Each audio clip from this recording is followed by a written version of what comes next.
രാത്രി പനി കടുത്തോടെ രാവിലെ തന്നെ കേശവര കമ്മ്യൂണിറ്റി ഹെൽത്ത് സെൻ്ററിൽ എത്തി. എൻ്റെ അമ്മ ഒടുക്കത്തെ ക്യൂ. 8:30 OP കൊടുക്കുന്നത്. 8 മണിക്ക് വന്ന് ക്യൂവിൽ സ്ഥാനം പിടിച്ച് ടോക്കൺ നമ്പർ 12. പനി സീസൺ ആരംഭിച്ചെന്ന് തോന്നുന്നു. നല്ല തിരക്കായിരുന്നു.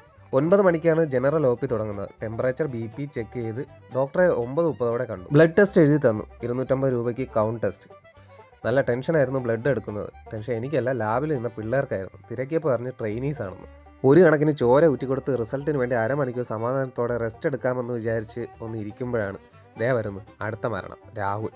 നാളത്തെ ക്രിക്കറ്റ് മാച്ച് ഓർത്ത് പേടിച്ച് പനി പിടിച്ചാണെന്ന് ഗ്രൂപ്പിൽ പറഞ്ഞു വരുത്തിയത് എവനാണ്. വീഡിയോ എടുത്ത് ഗ്രൂപ്പിലിട്ട് നാറ്റിക്കാനുള്ള വരവാണ്. പവർ സപ്ലൈ പ്രോബ്ലം ആയതിനാൽ ഇന്നെല്ലാം പഴയ രീതിക്കായിരുന്നു. ടോക്കൺ, ടെസ്റ്റ് റിസൾട്ട് എല്ലാം എഴുതിയാണ് തന്നത്. അങ്ങനെ ടെസ്റ്റ് റിസൾട്ടുമായി നേരെ ഡോക്ടറെ പോയി കണ്ടു. അന്നേരം വലിയ തിരക്കൊന്നും ഇല്ലായിരുന്നു. ബ്ലഡ് റിസൾട്ടിലും കുഴപ്പമൊന്നും ഇല്ലായിരുന്നു. ഡോക്ടർ മരുന്നുകൾ എഴുതി അതുമായി നേരെ ഫാർമസിയിലേക്ക്. സമയം 10:45. ആന്റിബയോട്ടിക് അടക്കം ഒരു ലോഡ് മരുന്നുകൾ ഫാർമസിയിൽ നിന്ന് കിട്ടി. ഒത്തിരി സന്തോഷത്തോടെ ഞങ്ങൾ അവിടെ നിന്ന് ഇറങ്ങി. അപ്പോഴാണ് ഹോസ്പിറ്റലിൽ വർക്ക് ചെയ്യുന്ന സുഹൃത്ത് അച്ചുവിനെ കണ്ട് യാത്ര പറയാൻ തീരുമാനിച്ചത്. ലാബിൽ ഓൺലൈൻ ട്രാൻസാക്ഷൻ ഇല്ലാത്തതിനാൽ ലിക്വിഡ് ക്യാഷ് 250 തന്ന് സഹായിച്ചത് അച്ചുവായിരുന്നു. അങ്ങനെ 11 മണിയോടെ ഹോസ്പിറ്റലിൽ നിന്ന് ഇറങ്ങി. 11 നേരെ കിളിമാനൂരോട്ടും ഞാൻ എൻ്റെ വീട്ടിലോട്ടും. ഞാൻ എത്രയും പെട്ടെന്ന് സുഖം പ്രാപിക്കട്ടെ എന്ന് ആശംസിച്ചുകൊണ്ട് ഈ പനി വ്ളോഗ് ഇവിടെ നിർത്തുന്നു.